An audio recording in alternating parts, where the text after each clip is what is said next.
Hi everyone, Adele from Your Healing Path and Soul Purpose Awakening. How about that? It's an afternoon. It's an afternoon, not a crazy early morning that I'm coming to you guys live. Doing my thing. I've had quite the busy day today, and all of a sudden I was about to take the dogs out and I went, oh my God, it's Thursday. And I promised that I would come live today. So here I am with Hugo sitting down on one side of me, Toby hiding under the lounge, and Casper stalking in the hallway. Part 3 of 4 of this little mini series that I'm doing is about cognitive understanding. The more I think about this topic, the more I kind of go, well, it's obvious really, but unfortunately people don't realize that this is a really obvious part of it, and there is the tendency to, hey Georgie, there is the tendency to forget that you need a cognitive understanding of something for you to feel like, not that you've been successful, but to truly feel what it is that you're trying to achieve. So when I talk about cognitive understanding, the simplest example I can ever use is when you're dealing with a child who has not had a great deal of experience with life in general.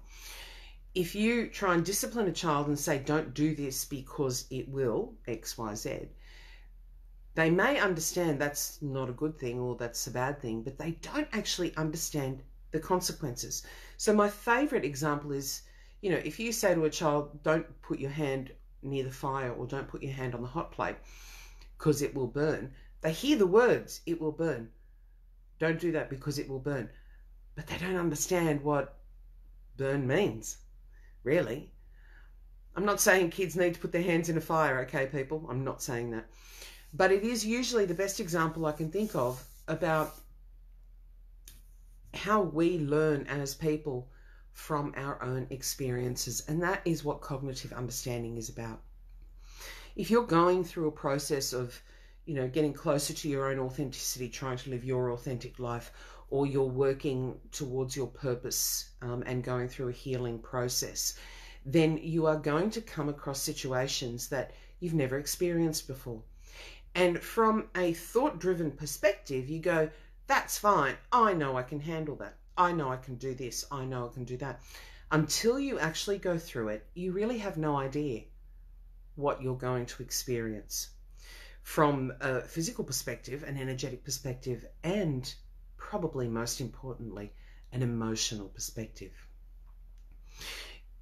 Another example to use is and this is why I put the post up earlier, the question earlier, if there's a habit that you've given up, now someone has already commented that they've stopped smoking, and I'm sure there's plenty of people out there, or there's losing weight, or there's, starting a new exercise regime. You have the mental motivation going, yes, I can do this. Yes, I can do this. And then you start and you experience the reality of what this situation means. Now, a lot of people, I've got my dad coming to mind here because my dad's quite straight down the line.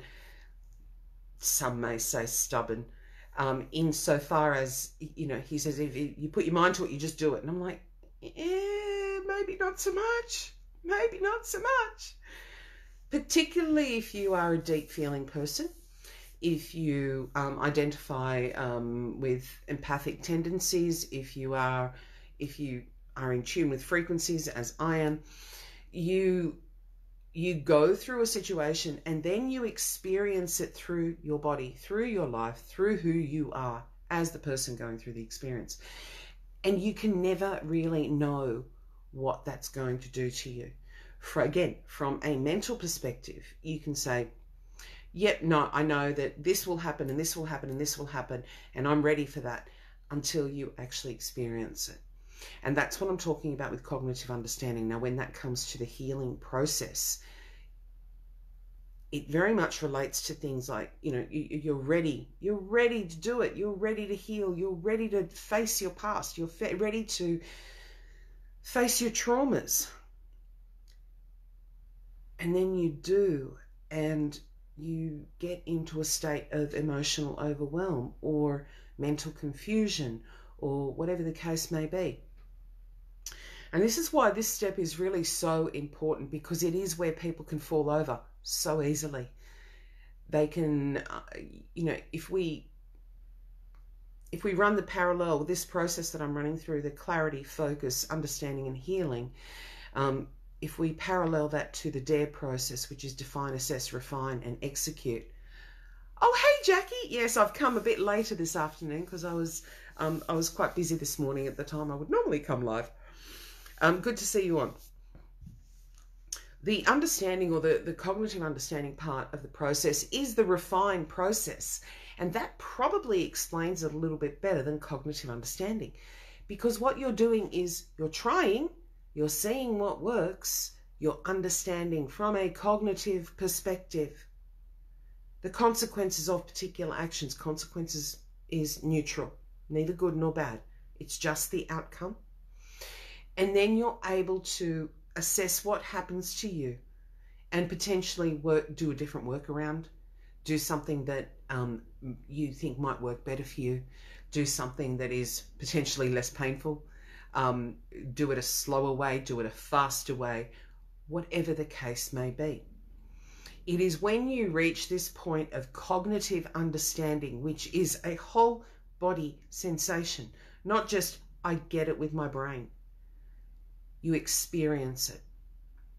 It's once you go through the experience that you can then harness all of that information that you've gained to then either progress or rework, revisit, do it all again in a different way because you have new understanding, and get to where you need to get to. This is so important when it comes to things like goal setting, because if you wrap your head around this concept of cognitive understanding, of things being about experience rather than good or bad, then you won't feel that you failed. You just kind of, you look at something and go, well, that didn't work, so what else can I try? That didn't work for me because X, Y, Z. So I'm going to try it this way and see if that works. And with each reiteration, you gain more knowledge, you gain more experience, you gain more cognitive understanding, not just of the situation, but the beautiful nugget at the center of all of this. You gain more understanding about you. And if you've heard me say it once, you've heard me say it 100 times. That is one of the most important things that you can ever do for yourself. Gain more understanding about who you are, how you function, what you feel, how you think. If you never try, you're never, ever, ever going to really know. So, if you're watching this, I realise that I talk like a million miles an hour on these videos these days. It's because I do so much thinking about them beforehand. It's like, oh, I've just got to say that, and I've got to say that, and I've got to say that. If you've watched this, and this is making sense to you, go back and watch part 1 and 2 and gel them all together. What we're looking at here, part 1 was about clarity, and that is about being honest about your situation, not brutally honest, but radically honest. So being able to disengage yourself emotionally from whatever the situation is and look at it almost as though it were happening to an outsider. This will give you a sense of clarity about the situation. It will give you a sense of clarity about your purpose within that situation, what it's meant to mean for you, what it's meant to do for you, how you can potentially proceed. Then you've got focus. Now, the focus is about looking at all aspects of it and working out what's working and what's not working in general around that situation or within your own life. Again, we're talking about authenticity, healing, and finding your purpose. Now, for me, the three of these are like this, right? There's just, you travel down the path of authenticity, you are going to heal. When you heal, you become more aware of who you are. You get closer to your purpose, your true purpose. And you know, this is, I'm not going to go into it now, but people get kind of hung up on, oh, what's my purpose and what do I need to do with my life? Your purpose is to come here and live your life. You incarnated as a human. Your purpose is to actually be here. Your job is to do the best job you can being the human that you are in the life that you're living. And so it comes back again, spirals round again to the authenticity, the healing, the purpose. Authenticity, healing, purpose. Clarity, focus, understanding, and healing. Define, assess, refine, and execute. I didn't just come up with that cool little acronym. I think it's cool. Without any substance behind it.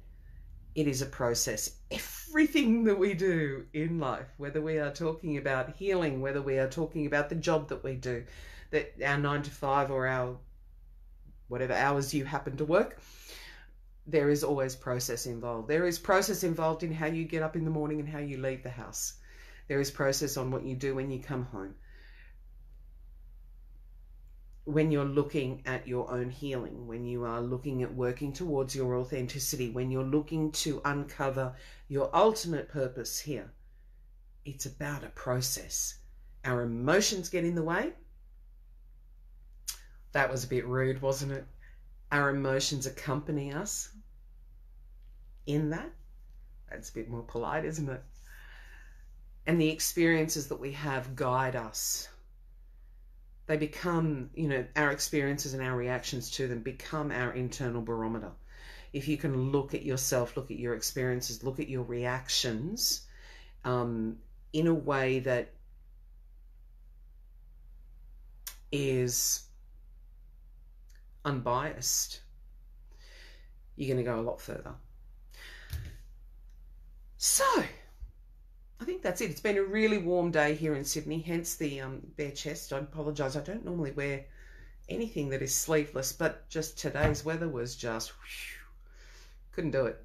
So, have a wonderful evening if you are watching this. I hope you have found it beneficial, and I will see you guys again next week. Georgie, thank you for joining me. Jackie, thank you for joining me. Nice to see you on, and someone else is on because I've got 3, I think. It'd be really lovely to connect with more of you. I do know that does make it a little bit, my schedule with my lives does make it a little bit difficult. But as always, your participation in the group is always welcome. And if you're watching this again and you have found benefit, let me know. Okay, have a fabulous afternoon. Mwah. Sending you all enormous amounts of love. Bye.